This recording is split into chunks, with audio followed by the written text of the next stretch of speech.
Good morning students. आज हम सीखेंगे चैप्टर इलेक्ट्रिसिटी के बारे में।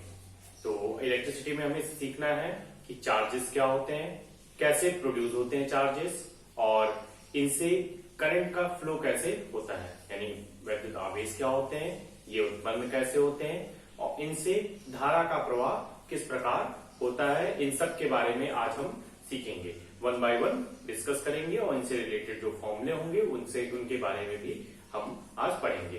तो आइए देखते हैं और अपने फिजिक्स के जो डर को है उसको हम दूर करके आइए फिजिक्स को सीखना स्टार्ट करते हैं। तो आज का जो हमारा चैप्टर है वो है इलेक्ट्रिसिटी। तो इलेक्ट्रिसिटी में जो पहले हमें जानना है वो क्या है कि इलेक्ट्रिक चार्ज क्या होते हैं, यानी वैद्युत आवेश क्या होते हैं और ये कैसे उत्पन्न होते हैं। तो वैद्युत आवेश की अगर हम बात करें तो वैद्युत आवेश कैसे उत्पन्न होते हैं, यानी जब किसी वस्तु को हम खुरचते हैं या रगड़ते हैं, मेनली हम कहें बाई रबिंग और स्क्रैचिंग। तो रब करने से या स्क्रैच करने से उसमें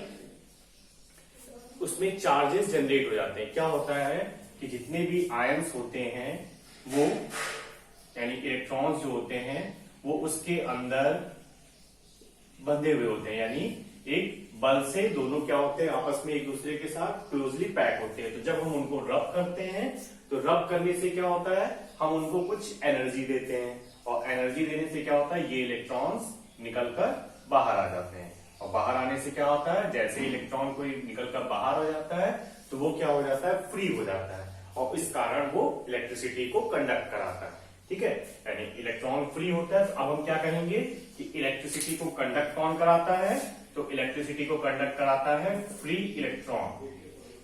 ठीक है, यानी मुक्त इलेक्ट्रॉन जो है वो इलेक्ट्रिसिटी को कंडक्ट कराता है। यानी धारा किसके कारण प्रभावित होती है, मुक्त इलेक्ट्रॉन के कारण। चार्जेस कैसे प्रोड्यूस होते हैं, रबिंग और स्क्रैचिंग के द्वारा। ठीक है, यानी रगड़ने या खुरचने के द्वारा वैद्युत आवेश उत्पन्न होता है। अब वैद्युत आवेश की अगर हम बात करें तो वैद्युत आवेश जो है वो बेसिकली दो टाइप के होते हैं। एक होता है पॉजिटिव और दूसरा होता है हमारे पास नेगेटिव।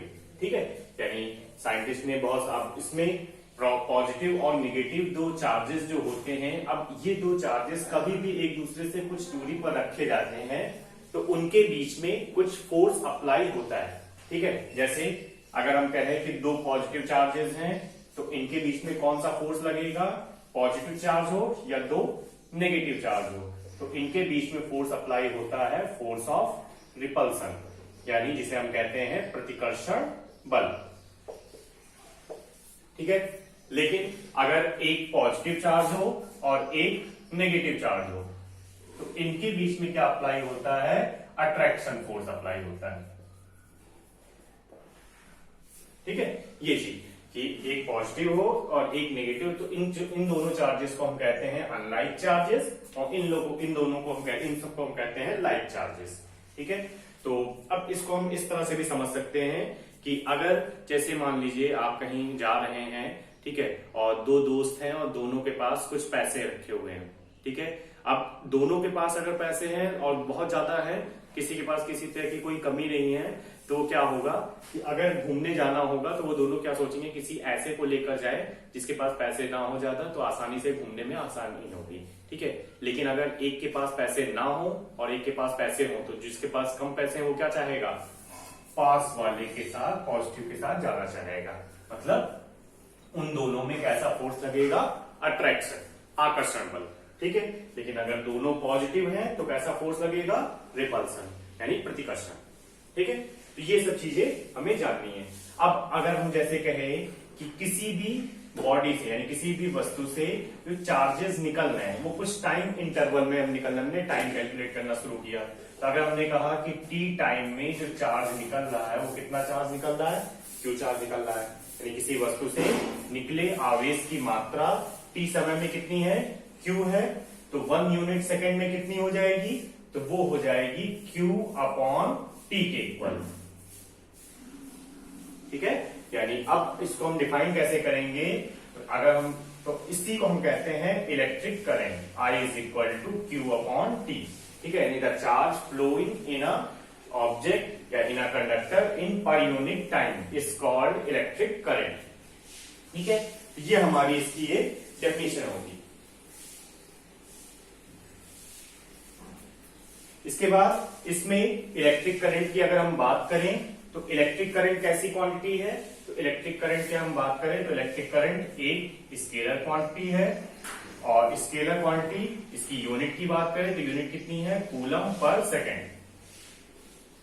कूलम पर सेकेंड, या इसको हम ऐसे भी कहते हैं एम्पियर। ठीक है, कूलम पर सेकेंड या एम्पियर। वैद्युत धारा कैसी राशि है, अदिश राशि है, और इसका मात्रक कूलम प्रति सेकेंड या एम्पियर होता है।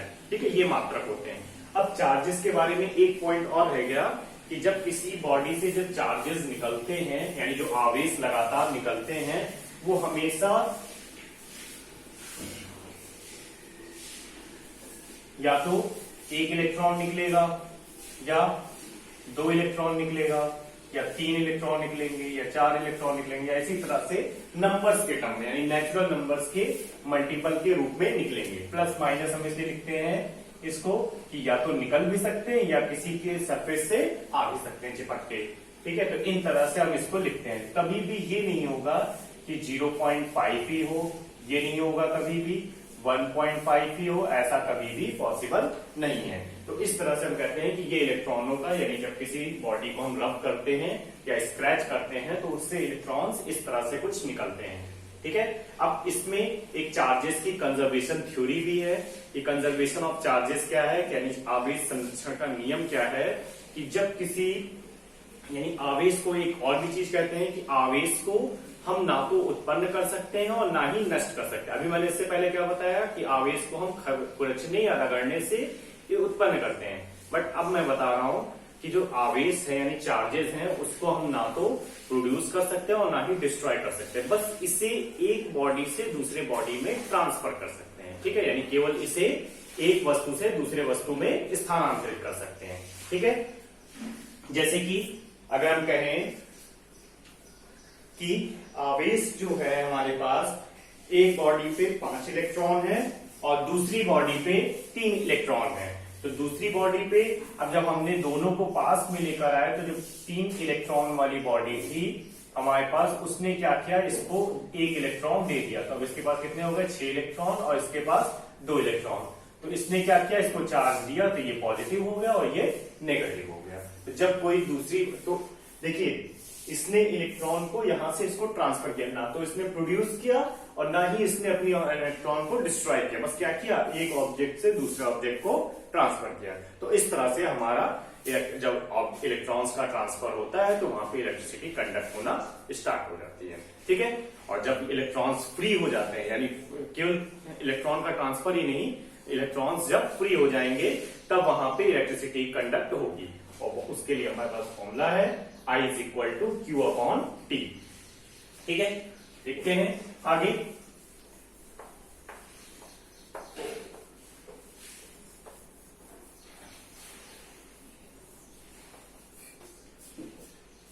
अब जैसे मैंने कहा कि एक वस्तु है और इसको मैंने खुरचने से कुछ इलेक्ट्रॉन निकल गए। पहले खुरचा कितने इलेक्ट्रॉन निकले, 2 इलेक्ट्रॉन निकले, और खुरचा 4 इलेक्ट्रॉन निकले, और खुरचा 6 इलेक्ट्रॉन निकले। इसी तरह से जब बहुत ज्यादा रब करने लगे तो इलेक्ट्रॉन्स जो है वो बहुत ज्यादा निकलने लगे, और उसको हमने लिख दिया number of electron n into E. और जितने इलेक्ट्रॉन निकलते हैं वही क्या प्रोवाइड करते हैं, आवेश यानी चार्ज को, Q को। ठीक है, तो Q का फॉर्मूला कैसे आ गया, Q is equal to n। ठीक है, Q क्या है, आवेश, और इसका मात्रक जो होता है वो कूलम होता है। ठीक है, अब इसमें Q is equal to NE, और एक फॉर्मूला जो मेरा यहाँ पे लिखा हुआ है I is equal to Q upon T। तो इस फॉर्मूले को अगर हम देखें तो मल्टीप्लाई करेंगे तो हमें फॉर्मूला मिल जाएगा Q is equal to IT। तो ये हमारे पास फॉर्मूला आ जाएगा Q is equal to NE और इज इक्वल टू IT। ठीक है, ये हमारे पास फॉर्मूला आ गया, Q is equal to NE and Q is equal to IT। तो इस तरह से हम इन सारे क्वेश्चंस को करेंगे और आगे की चीजें मैं आपको नेक्स्ट वीडियो में प्रोवाइड करूंगा।